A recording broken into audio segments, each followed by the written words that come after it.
In Patagonia, the wind has a voice. Fierce, ancient, and full of secrets. It sweeps across the majestic towers of Torres del Paine, carving echoes through valleys and lakes that shimmer like mirrors to the sky. The W is more than a 5-day hike. It's a story written in dust and ice, in footsteps and shared silence. Each mile reshapes you, the weight of your pack, the rhythm of your breath, the endless stretch of the horizon, teaching you how small you can feel. We crossed rivers that were as clear as glacial glass, stood beneath peaks that caught fire as the sun moved across them, and let the wind carry our laughter between the ridgelines. Proof that beauty doesn't ask for an audience, only attention. This journey was not about the destination, but about being utterly present in every wild, wonderfully shifting moment along the way. So, take a breath, feel the pull of the open sky, and join us. From booking our flights to making the Refugio reservations to training for the 60-plus miles across 5 days, there's plenty to do and plan for. Our journey to the W Trek started, followed by 2 nights in Porto Natales before we made our way to the bus depot for our 90-minute ride to the Welcome Center. If the chaos of the bus depot or the delay along the way for a huge herd of sheep to pass us by was any indication of what the next 5 days would bring, we were in for quite the adventure. As the first glimpses came into view, I could feel my stomach start to fill with nerves and excitement. We received brief instructions and transferred to another bus to get us to the Welcome Center, although our patience in waiting for that bus did not necessarily help the nerves. As I stared up at those peaks, I couldn't help but feel small. It's the kind of moment that reminds you why you came, to push yourself to new heights, to see something bigger than yourself, and to remember what awe truly feels like. Officially getting started on day 1, our total distance would wind up being about 12.7 miles, taking us 7.5 hours, with breaks and rest, with a total gain of 3,500 feet in elevation. Before officially starting, we were able to take some time to prep. For example, we had to adjust our clothing for weather changes since we had too many layers on. Because we were staying at Chileno Refugio on night 1, this meant we were hiking with all of our gear for the first 2.5 hours or so until we could drop off our packs and carry on with day bags to the towers. Once again, we were lucky regarding the weather in that we had sunshine and blue skies. It started wide enough for us to walk side by side and was fairly flat for at least the first 30 minutes. We passed fellow trekkers both coming and going, and I must admit that it was comforting that we were not alone as we started our first day.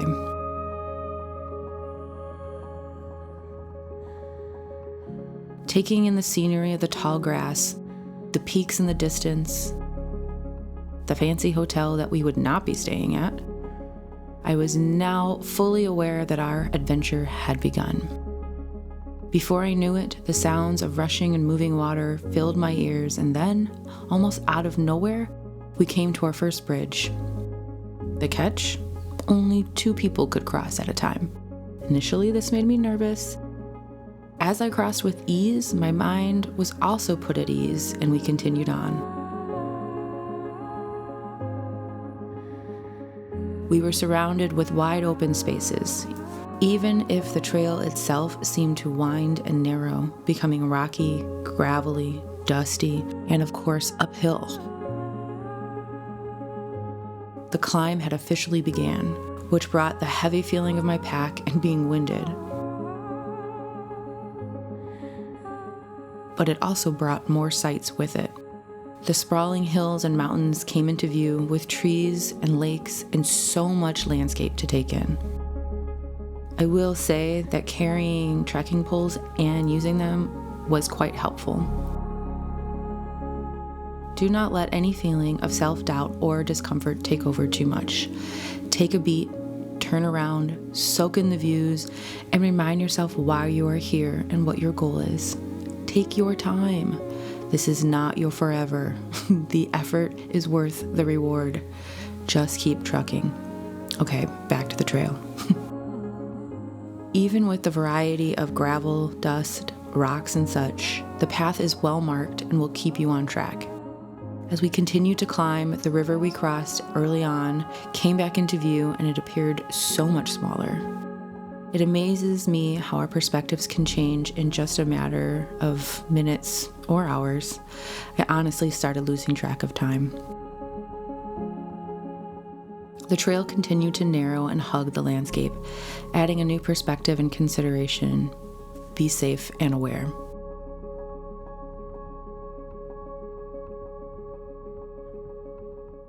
As we began to approach Camp Chileno, we first had to cross a narrow path, which was marked as Windy Pass, and the name did not oversell.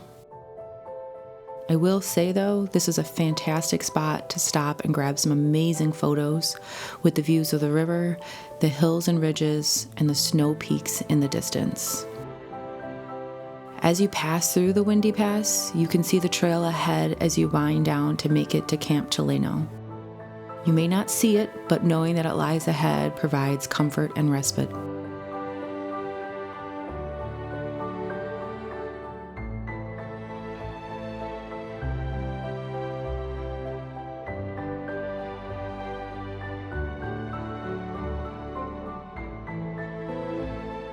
And now cue the music as we make our way into camp and a chance to drop off some weight off our backs.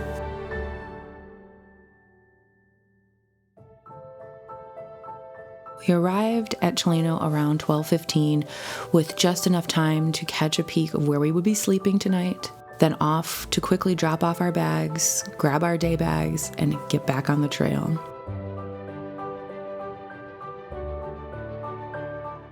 The first hour or so was mostly along the river, surrounded by forest.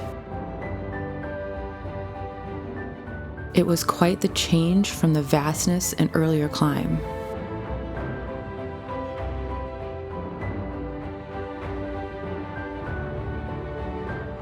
Being surrounded by endless trees, the sounds of the raging river, and birds chirping lent to a whole new perspective on the W.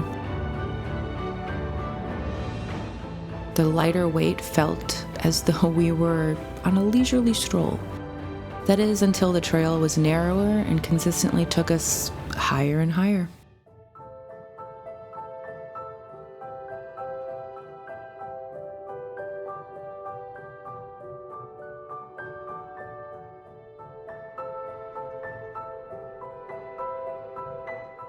Once you come out of the forest to the entry gate to the towers, there is plenty of space to rest as well as bathrooms.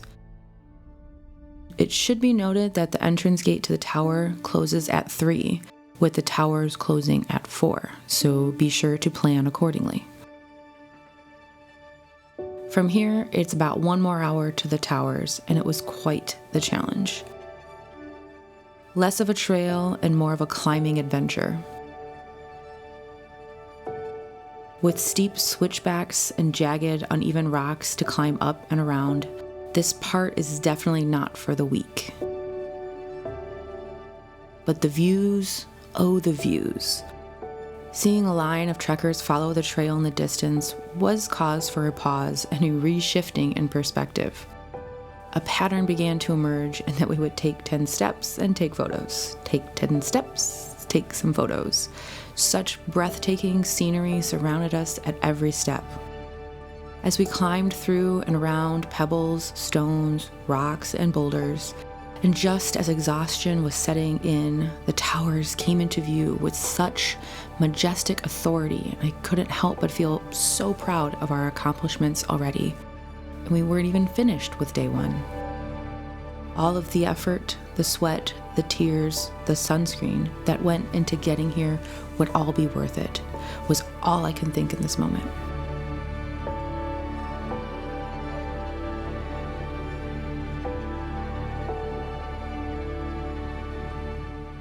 Taking in the majesty of the towers provided a perfect backdrop, the calmness and blueness of the lake providing serenity to the scene, the clouds passing overhead providing the perfect amount of movement to remind us this is all so real, the snow in the distance providing a glimpse of Mother Nature's magic, the sun providing a spotlight to cap off our first day as if to say, well done. Just as we were able to take the infamous photos, park employees were notifying everyone of the upcoming closure, leaving me with the sinking sensation that we did not have enough time here, and yet had ample. Working our way back down to Camp Chileno, we were able to fill our water with fresh glacier water from a nearby spring waterfall, so refreshing and cold. Back at camp, we were able to get settled in to our home for the night, a tent perched up on a permanent fixture. And with enough time for a much-needed shower before our dinner, a little time journaling, we were off to what I would hope would be a restful, deep sleep.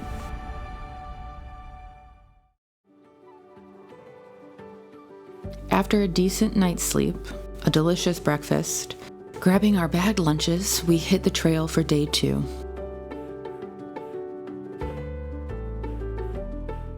Today would be one of our longer days that would take us 11 miles or so, over 9.5 hours with breaks, so about 5.5 hours of total movement. By the end of the day today, we would be gaining 2,088 feet in elevation as we make our way to our next camp, Frances.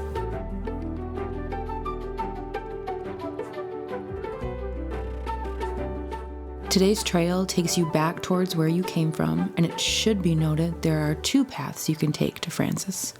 One that takes you down further and a bit longer, and one that cuts across as you head down and is a bit shorter. We chose the shorter route, and in fact, we almost missed the split in the trail. So big thanks to the women on the trail who had confirmed that was where we needed to be. In all the preparations and reading of the W Trek, so many people noted that day 2 was the most boring day. It did not take us long to completely disagree with this sentiment.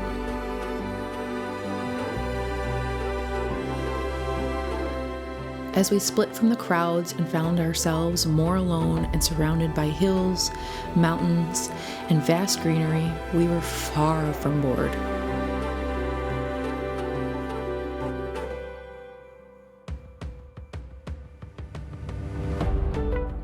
There were so many places and times we just wanted to post up on a boulder, rest on a rock, slow the pace, and just enjoy the journey. In fact, as we weaved our way back to the lake with snow-capped hills in the distance, I could not imagine a more perfect picture. And then we kept on trekking, and this perfect picture only got bigger, better, closer, more perfect, if possible.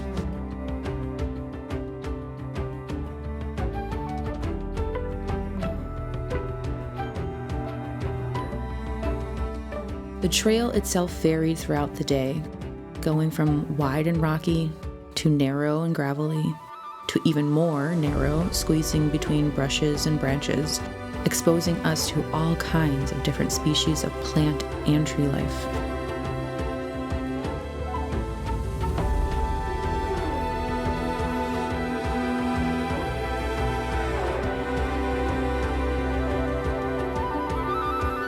Before I knew it, that lake in the distance was right alongside us, and the bright blue color seemed fake.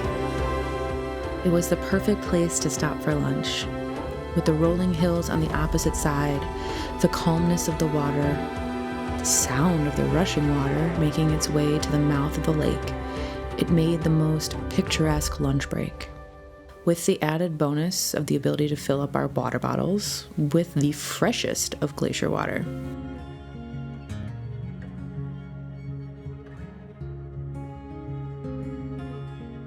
A fun surprise that I did not necessarily think about was the opportunities we would have to cross so much water. Whether it was holding a rope as we hopped, jumped, or stretched from rock to rock across a narrow part of the river, or carefully crossing suspension bridges as we hung over much larger stretches of rushing waters, over mossy boulders at great heights, or just walking alongside lakes and rivers. The sounds provided comfort and were a great exercise in grounding us to the present. Do not get me wrong, crossing some of these bridges was not all zen and peace. There were a handful of moments, for me at least, where I was gripping so hard my knuckles were a new shade, much paler shade.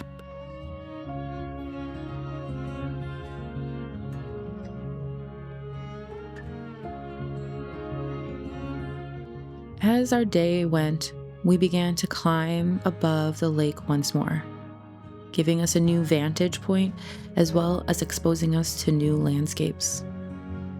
The green forefront that we had found ourselves walking among was only made more surreal as higher peaks topped with snow came more into view.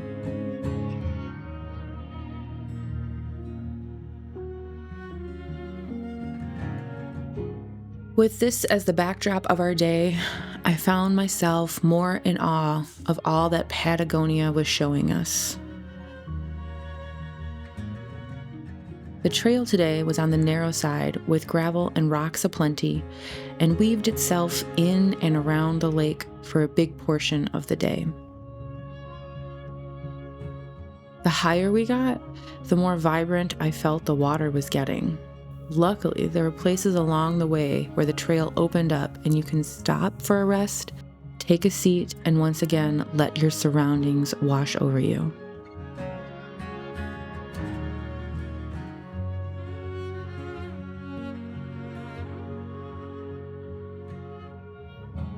More and more variety in plant life and flowers began to pop. The colors, breathtaking.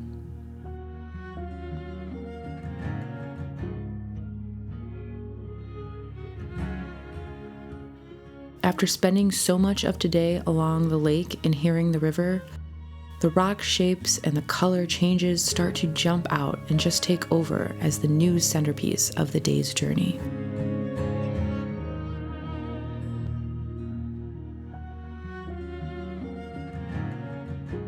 It amazed me how the sharpness of the colors would change from light to dark, from jagged to smooth, from flat to steep.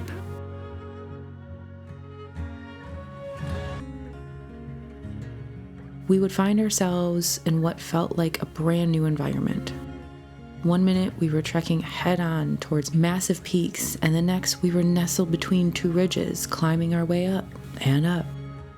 Then we were on the trail, winding and hugging a cliffside.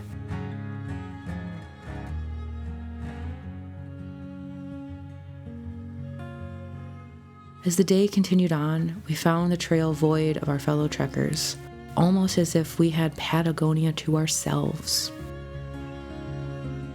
Sure enough, we wound up and around the hillside, and the blue of the lake somehow got brighter and more beautiful, and the closer we came to the peaks, the more I became mesmerized.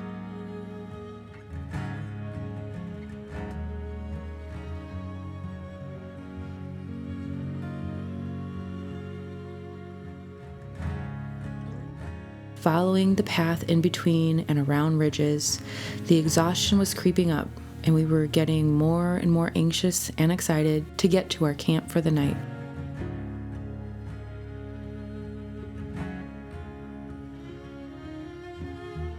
Despite that exhaustion, it was spectacular to see the colors of the greens of the trees, the yellows in the flowers, the blues of the water, and the snow-capped peaks in the distance.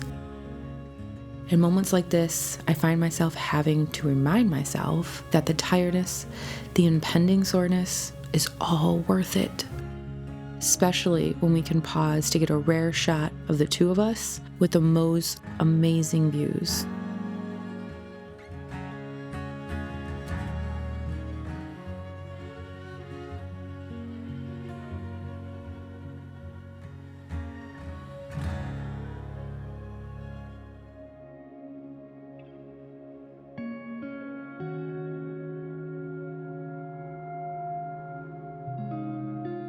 Luckily, at this point, we were able to take a break, fill up our waters, reapply some sunscreen before finishing up our day to Frances.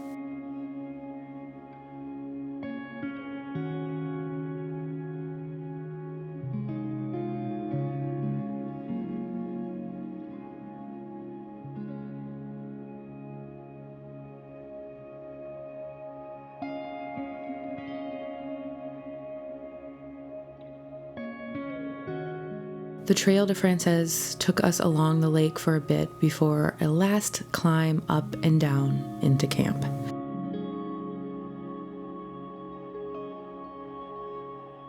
Hearing the water crash into the shore transported me to a feeling of relaxation.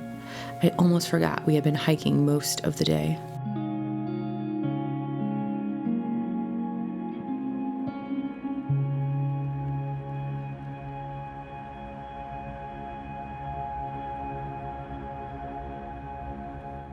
The stark color changes of the peaks only standing out the closer we got.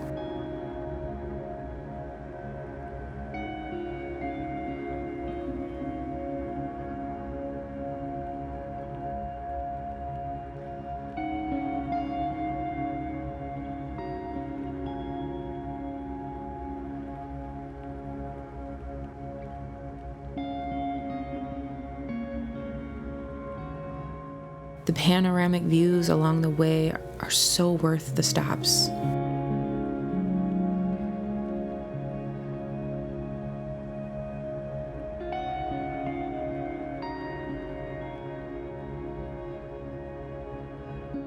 Coming into Frances, I was not expecting such a large camp.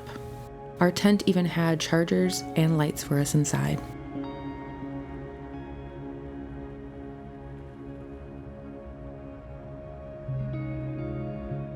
After some dinner with amazing views of the lake, we were off again for a much-needed rest. Day 3 brought a 5:15 alarm.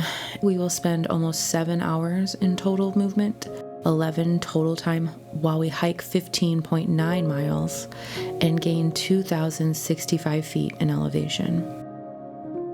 This morning's drizzle almost distracted me from the long day ahead with the impending trek to the glaciers first up. My anxiety was a bit up this morning, knowing today would present many challenges and push us to new heights. The first section of the day was a short 0.7 miles to Refugio Italiano to drop off our bags for storage while we went to the glaciers. Refugio Italiano is essentially an abandoned camp, no longer in use, with its structure that had plenty of spaces for us to store our bigger packs and a bathroom, using that term loosely as there is no running water. The weather outlook was not too great for the day, and this first little bit we were walking in pretty consistent drizzle and overcast.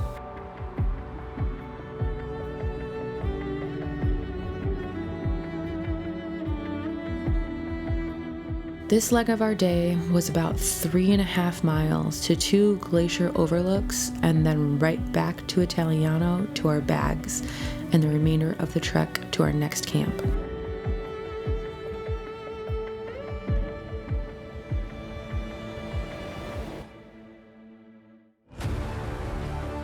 There were hardly any other trekkers during our first hour, and the rain kept to a lighter sprinkle, which actually gave us the opportunity to see a faint rainbow hit the glacier.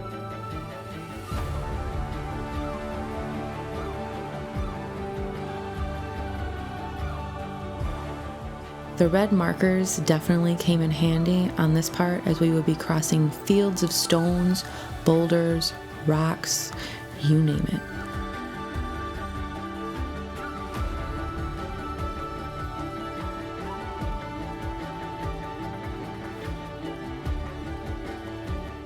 The views as we got closer to the Frances Glacier just took my breath away.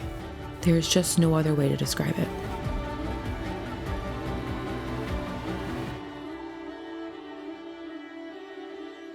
The trail led us right alongside the glacier with a huge ravine between us.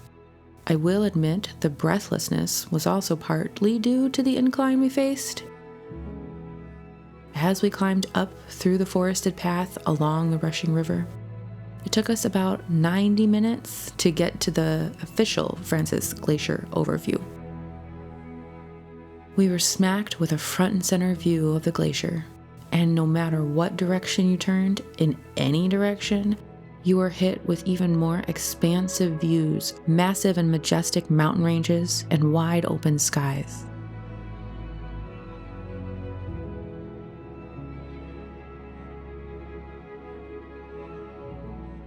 We took advantage of the lack of fellow trekkers at this point and took some great videos and pictures. In fact, this was the first point that we did see another trekker on their way down already. Being closer to the glacier, I began to feel the temperatures drop, and unfortunately the drizzle was back, so rain gear came out as we continued on to Britanico.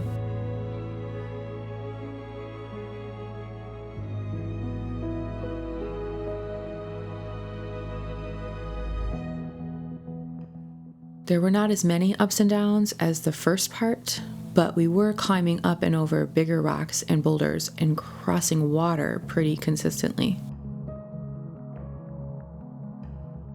There were about 2 points in which we had our own little side quest, aka we got lost and deviated from the actual trail, once again pointing out to be on the lookout for those red markers on trail. The towering peaks on all sides only grew in perspective, and paired with the rushing water sounds, you were constantly reminded of where exactly you are, the wild of Patagonia. Reading ahead about the quarry Viewpoint, I was a bit skeptical. What is so cool about a quarry? Well, I could not have been more naive. The quarry Viewpoint did not disappoint. When you arrive, you are standing in a field of stone surrounded in all directions by such picturesque views of nearby peaks. The wind did pick up here, which only kind of added to the ambiance. The last push was a bit of a climb, but I wouldn't say that it was more difficult than the end of day one to the towers. Once again, the push was worth the pain because as we came to the viewpoint, words and air left my body as I stared at the beauty that was all around us.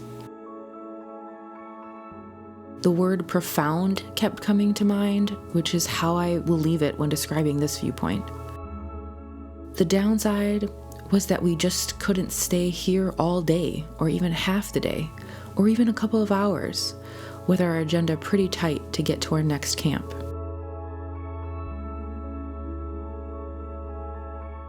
With only a handful or so of other trekkers, it felt as if we had the whole place to ourselves for the limited time we did have to enjoy all that Britanico was sharing with us. This feeling would change drastically as we made our way back down to our bags. In the almost 2 hours to get back to Italiano, it felt as though we were on a completely different trek, even though we were retracing our steps. The sun had come out, sending the rain and cooler air away. The way the sun hit the nearby peaks of the lake and the hills in the distance, I felt like we got a 2-for-1 hike today. By the time we arrived back at Italiano, it was unrecognizable from when we were here just a few hours before. There were people everywhere, enjoying lunches, snacks, drinks, and each other's companies, and not to mention the bag storage was overflowing. It took me longer than I cared to admit to even realize that we had reached Italiano. I may or may not have thought we were at a different camp along the way.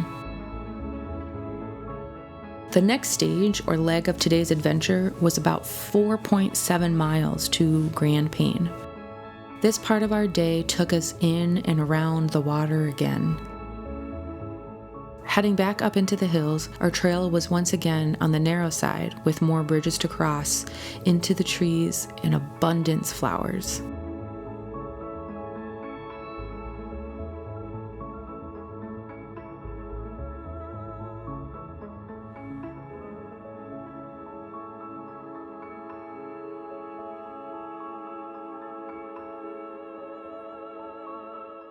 These miles were not too challenging with inclines, and we had so much to explore and observe as we kept on trekking.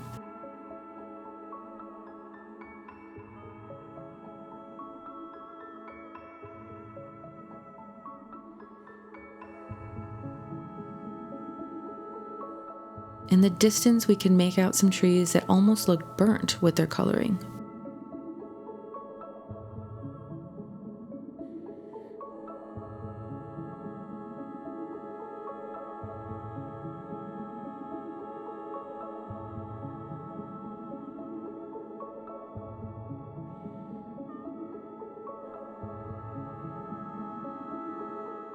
One very eerie part was walking through what I would describe as a forest graveyard, where the trees had been burnt white and branches reached in every direction.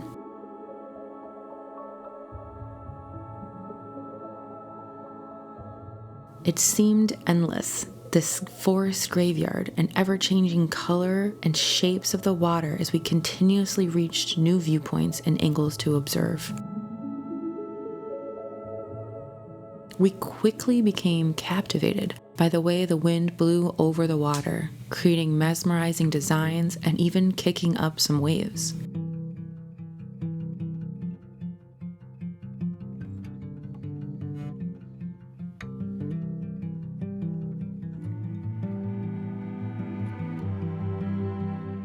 The wind continued to pick up this afternoon, creating funny yet challenging passes on the trail.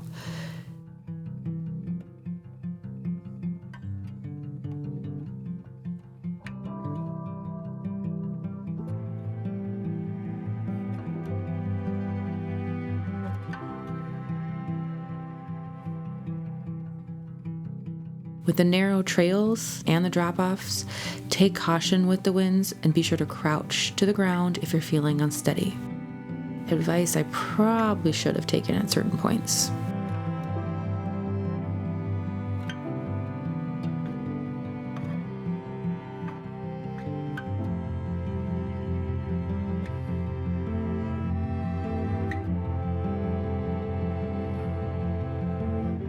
By 5:30 p.m., Grande Paine came into view, and for the first time, we would be sleeping in a tent on the ground.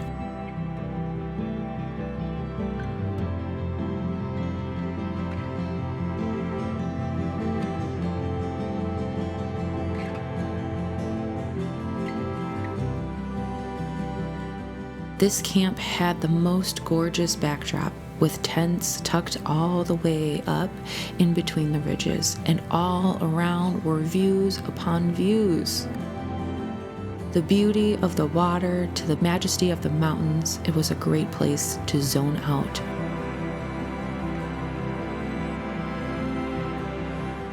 After dinner and a hot shower, we journaled in the camper's hut while trying to charge up some of our devices, secretly hoping the howling wind would not present a new sleep challenge. I would be remiss if I did not note and advise anyone watching to try to get outside in the dark of the night.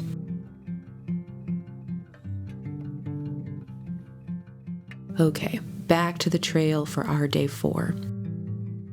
By 8:15 a.m., we began making our way the 8.86 miles to Grey Glacier. We spent about 4 hours, 15 minutes in total moving time, plus so much more, stopping for videos, photos, breaks, snacks, lunch, but mostly the scenery, especially as Grey Glacier started coming into view.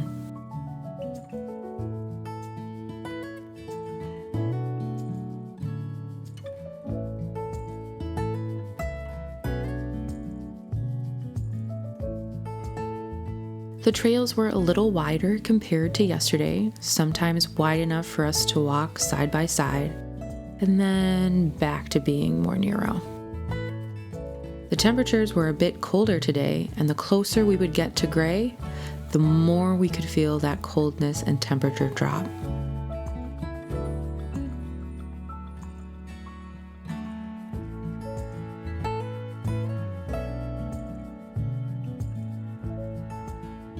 One thing I was grateful for was Matt's estimations of upcoming viewpoints, which were very accurate, giving me something to look forward to, a break, and a possible opportunity to take off the backpack and truly enjoy the views.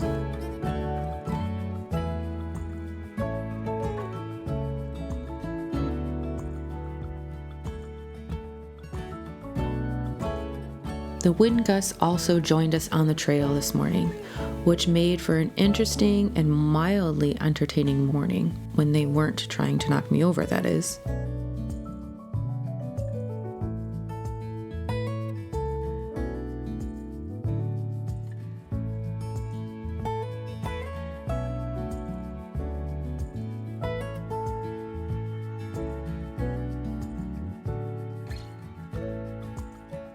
The wind began to present more challenges and that it was getting more difficult to hear each other, and we had to ensure our gear was as secure as possible.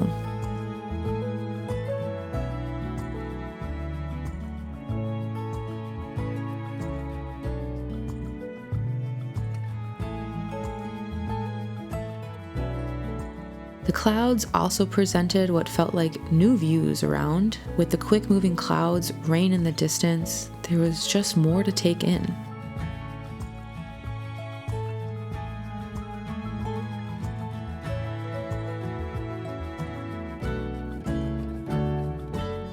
Back on the trail, bobbing and weaving the narrow trailhead, only to get kicked out at the top of new hillsides with incredible views.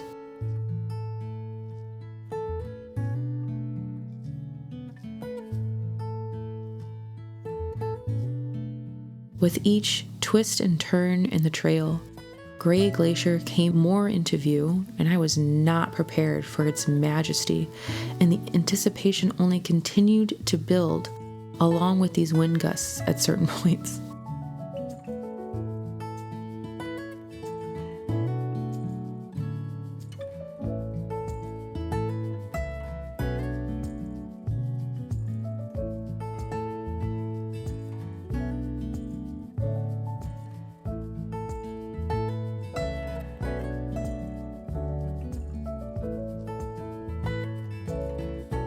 Crossing another forest graveyard, we came upon a stream which presented a great stopping place to enjoy our lunch and refill our water.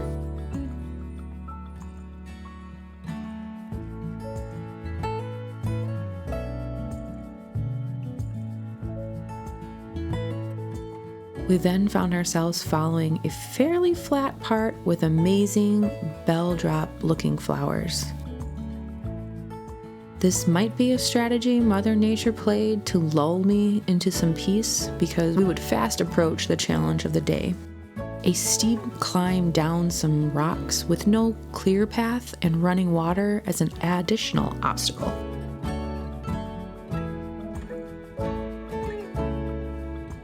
Luckily, it was not too long, and we were then facing the peak views with waterfalls and sounds of birds, with rushing water coming to rescue you to put you back at ease.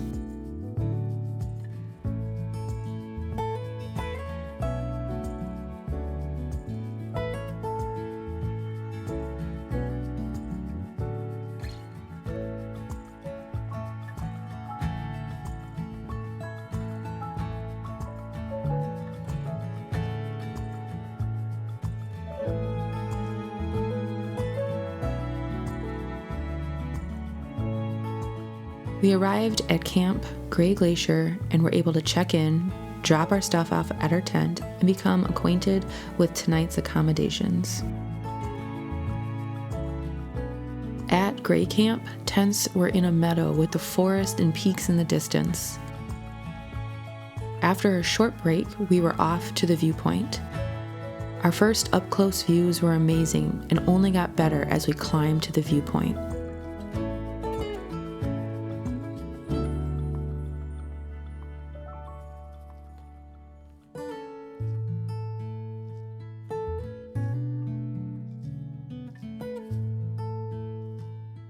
Clouds were rolling in and brought some drizzle, which led most of the others there to leave to take cover, which left us with the Viewpoint to ourselves. Luckily, the rain did not stick around, and we were really able to enjoy the incredible views. We couldn't stay here too long as we had a kayak excursion, which would take us up close to Grey Glacier. This was once in a lifetime experience that I will remember forever. Being on the water and getting closer to the glacier and enjoying a completely new vantage point of not only the glacier, but the trail itself will forever be ingrained in my memories. I would also say that it felt so odd to be working a whole different set of muscles compared to all the trekking. My arms were not too happy with me. As the sun set and clouds rolled by, the realization that another unforgettable trek was coming to an end, with only one more day to go.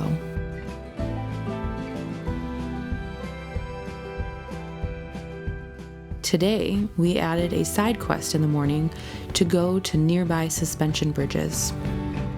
This was about a 4.5-mile side trek, and we were able to leave our bags at camp as we would pass right back through after the bridges and Viewpoint. As tired as my body was, this side quest was a must-see and highly recommended. The trail was nice, mostly one way and in the forest paths.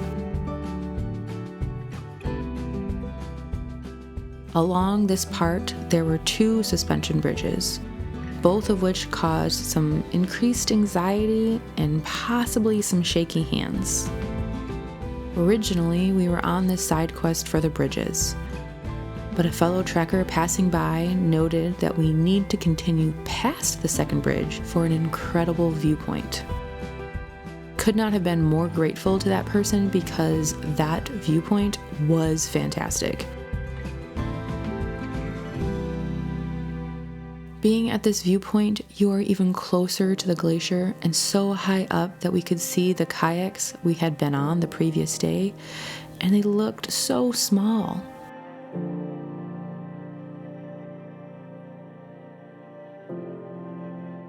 With the sun shining on the glacier, you are left standing there not fully able to take in the sheer size of all that is Grey Glacier. Once again, I felt a little sad and disappointed that we couldn't be here longer as our journey continued and we had a bus to catch. And then the walk back over the bridges must begin. Be sure to hold on, be sure to be aware, and be sure to be present, no matter the nerves.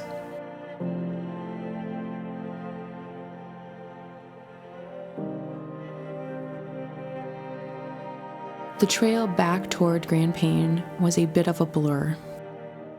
It was the same exact trail we had hiked yesterday, just going in the opposite direction.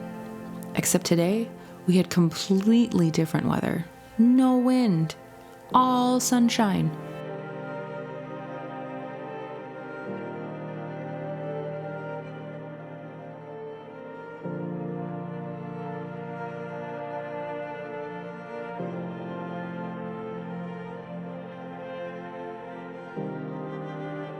Every viewpoint we passed looked like one I have never seen before. We took some great breaks with amazing views and so many more fellow trekkers today.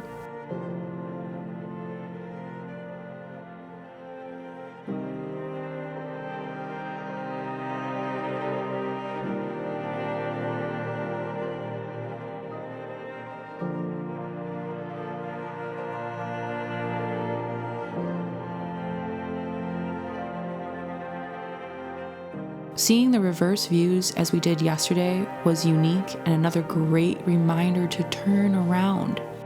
Take the pause for perspectives.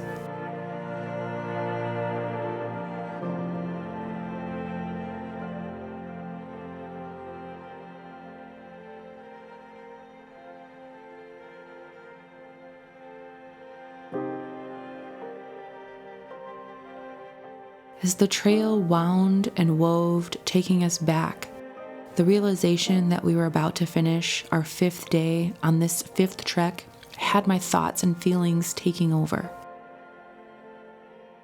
It was hard to articulate and process all of this.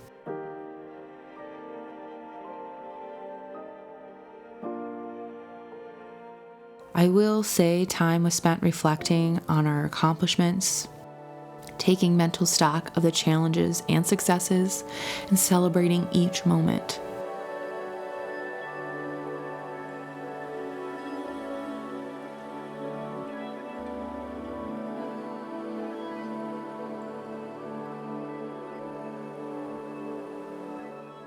Finishing the W trek in Patagonia checked so many boxes I didn't even know I had.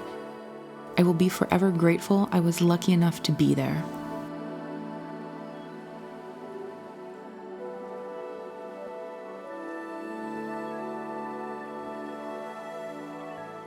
We made it back to Grande Paine to celebrate our finish, and of course, what celebration wouldn't be complete unless we had a Patagonia beer with the Patagonia landscape in the backdrop.